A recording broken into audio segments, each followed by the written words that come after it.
آپ نے بالکل کیا، یہ ہم نے بارہا باقی یوٹیوبر حضرات نے، آڈینس نے بھی دیکھا، ہم نے بھی دیکھا، تو یہ تو انہوں نے صحیح لکھا ہے. تو میں بالکل یہ اس کو آن کروں گا کہ سر جھوٹ بولنے والے وہ قذابہ نہیں کہیں گے تو اور کیا کہیں گے. یہ ککڑی کہیں ہم نے نہیں کہا، یہ ککڑی ناصر امین ہوتے تھے ام ہانی کے والد.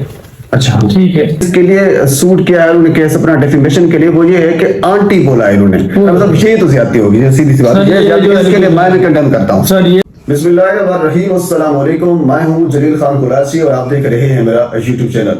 حضور والا آج میرے ساتھ موجود ہیں دیوان نولی جناب فیاض رحمت صاحب، کسی تعارف کے محتاج نہیں ہیں. اچھا رحمت صاحب، آپ پر ایک یوٹیوبر نے کیس کیا تھا، جبکہ اس سے پہلے آپ نے اس کے اوپر سوٹ آف ڈیفیمیشن کا جو کیس ہے آپ نے کیا تھا. تو سب سے پہلے یہ مجھے بتا دیں کہ آپ کی کیس کا کیا بنا، جو آپ نے 50 کروڑ کا ہرجانہ کا نوٹس ان کو دیا تھا، اس کا کیا بنا. اور ساتھ ناظرین آپ کو میں جو ہے جج صاحب کی جانب سے ایک سوال اٹھایا گیا ہے، رحمت صاحب سے یہ پوچھا گیا ہے، جج صاحب نے یہ کہا ہے کہ whether the plaintiff is entitled to get a degree of 50 crore on account of defamation. لیکن یہ سوال تھا جو جج صاحب کی جانب سے رحمت صاحب سے کیا گیا ہے. تو اس سوال کے اوپر یعنی آپ کو اردو میں اگر میں بتا دوں تو جج صاحب بیسیکلی رحمت صاحب سے یہ پوچھ رہے تھے کہ آپ نے جو 50 کروڑ کا ہرجانے کا نوٹس دیا ہے کیا یہ بنتا تھا آپ کا، یعنی ایک سمپل الفاظ میں اس کا یہ معنی ہو سکتا ہے. تو مزید اس کو جو ڈیفائن کریں گے وہ رحمت صاحب اس کو ڈیٹیل سے بتائیں گے. جی رحمت صاحب، یہ جج صاحب نے آپ سے یہ سوال کیوں کیا اور اس کا بہتر جواب کیا ہو سکتا ہے؟ جی بہت شکریہ اپنا کلاچی صاحب. میں اس میں یہی کہوں گا کہ اس میں بیسیکلی جو میں نے سوٹ فار ڈیفیمیشن کیا تھا ایک متذکرہ یوٹیوبر کے اوپر، جیسا کہ آپ جانتے ہیں کہ پچھلے 7 مہینے سے اس نے والدین کو مزید شدید تضییق کا نشانہ بنایا،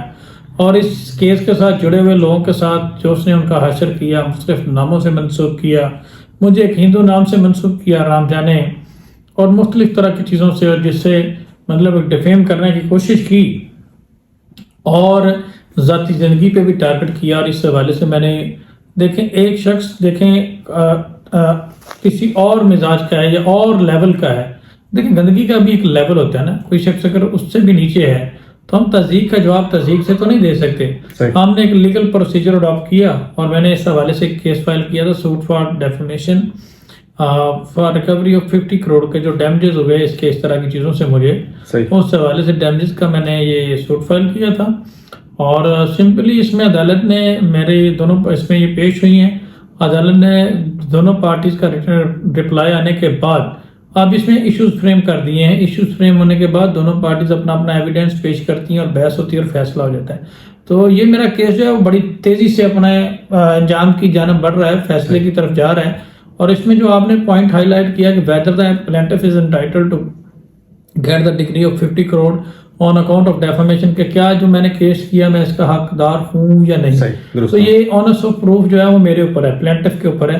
یہ میں نے ثابت کرنا ہے. اٹ مین کہ جو شخص کا پاکستان کا قانون یہ ہے، میں ایلیگیشن لگاتا ہوں تو ثابت بھی تو میں نے کرنا ہے. درست، بالکل. جو میں اگر کلیم کرتا ہوں کہ مجھے 50 کروڑ کی ڈیفامیشن ہوئی ہے تو عدالت نے مجھ سے پوچھا کہ لائیں بھی اپنا ایویڈنس لائیں کہ آپ اس کے حقدار ہیں یا نہیں. جو میرے پاس ایویڈنس ہوں گے ود ان 7 days میں وہ پرووائڈ کروں گا عدالت کو، اور وہ دیکھنے کے بعد پھر عدالت ان کی بات بھی سنے گی، اور دونوں پارٹیز کو سننے کے بعد یہ طے تو عدالت نے کرنا ہے. دیکھیں میں کہتا ہوں کہ جلیل کلاچی صاحب نے میرا یہ نقصان کیا ہے. آسان الفاظ میں یہ ثابت یہ کرنا ہے کہ آیا وہ نقصان ہوا ہے یا نہیں. صحیح ہوگا. تو یہ ایک جنرل ایک ٹرم ہے. عدالت نے پوچھا کہ آپ 50 کروڑ روپے کے ہرجانے فائل کر رہے ہیں تو آپ ہمیں سیٹسفائی کریں کہ یہ کس بیس پہ آپ کر رہے ہیں. بالکل، یہ عدالت کا حق بنتا تھا آپ سے پوچھنا، اور یہ قانون ہے، آپ سے پوچھنا چاہیے. تو بہرحال اچھا، دوسرا میرا سوال آپ سے یہ ہے کہ جس طرح آپ نے الزامات لگائے اسی طرح اس یعنی یوٹیوبر کی جانب سے بھی کچھ الزامات لگائے گئے، اور وہ حضور والا میرے پاس موجود ہے، میں آپ کو پڑھ کے بھی سنا دیتا ہوں کہ انہوں نے کہا ہے کہ اس نام سے مجھے پکارا گیا، یعنی ایلیگیشن جو لگائی ہے. تو ہم رحمت صاحب سے پوچھیں کہ کیا واقعی انہوں نے یہ نام سارے پکارے ہیں؟ اگر یہ پکارے ہیں تو پھر کیوں پکارے ہیں؟ حضور اللہ ان میں سے نمبر 1 پہ جو ہے وہ ہے کذابہ. حضور والا آپ نے رحمت صاحب کذابہ کا لفظ جو ہے وہ استعمال کیا، آپ نے بالکل کیا. یہ ہم نے بارہا باقی یوٹیوبر حضرات نے، آڈینس نے بھی دیکھا، ہم نے بھی دیکھا. تو یہ تو انہوں نے صحیح لکھا ہے. سر دیکھیں یہ جو ورڈ ہے کذابہ، یہ بیسیکلی کرنٹ ریویوز سیریز والے ایک ہمارے دوست ہیں ڈاکٹر شجاعت، یہ ان کی پیداوار ہے. انہوں نے یہ ورڈ پیدا کیا تھا اور اس کے بعد گوگل نے اس کو آن کیا. اچھا، آپ گوگل میں جا ایک کذابہ ٹائپ کریں گے تو نیچے یہ محترمہ آ جائے گی.